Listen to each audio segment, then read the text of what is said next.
ஆவிக்குரிய வாழ்க்கையில் நாம் வளர என்ன செய்ய வேண்டும் என்பதை 7 வசன ஆதாரத்துடன் பார்க்க போகிறோம். ஒரு கிறிஸ்தவர்களுக்கு ஆவிக்குரிய வளர்ச்சி என்பது மிக கட்டாயமான ஒன்று.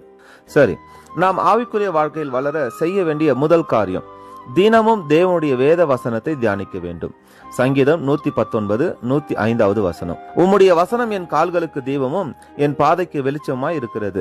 நம்முடைய ஆவிக்குரிய வாழ்க்கை பிரகாசம் அடைய தேவனுடைய வேத வசனத்தை தினந்தோறும் தியானிக்கணும். இரண்டாவது, தியானித்த வசனத்திற்கு நாம் கீழ்ப்படிய வேண்டும்.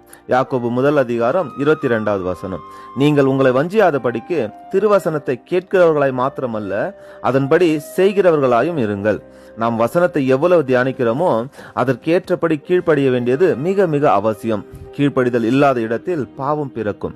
மூன்றாவது, நமக்கு கிடைக்கிற வேத வசனத்தை சோதித்து பார்க்க வேண்டும். யார் என்ன சொன்னாலும் அதை அப்படியே நம்பக்கூடாது. அவர்கள் சொல்வது உண்மையா என்று நாம் வேதத்தை திறந்து பரிசுத்த ஆவியானவரின் உதவியோடு அதை ஆராய்ந்து சோதித்து பார்க்க வேண்டும்.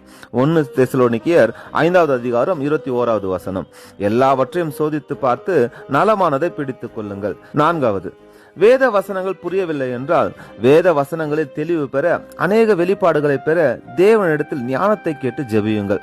யாக்கோபு 1:5 வசனம், உங்களில் ஒருவன் ஞானத்தில் குறைவுள்ளவனாயிருந்தால் யாவருக்கும் சம்பூர்ணமாய் கொடுக்கிறவரும் ஒருவரையும் கடிந்து கொள்ளாதவருமாகிய தேவனிடத்தில் கேட்க கடவன், அப்பொழுது அவனுக்கு கொடுக்கப்படும்.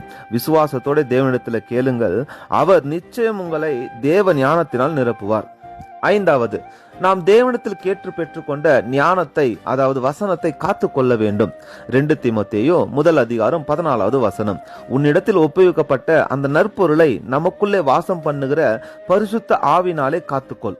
நாம் பெற்றுக்கொண்ட இந்த விலையேற பெற்ற ஆவிக்குரிய வாழ்க்கையை நாம் காத்து கொள்ள வேண்டியது மிக அவசியம். ஆறாவது, நாம் பரிசுத்த ஆவியானவரால் வழிநடத்தப்பட வேண்டும். யோவான் 16:13 வசனம், சத்திய ஆவியாகிய அவர் வரும்போது சகல சத்தியத்திற்குள்ளும் உங்களை நடத்துவார்.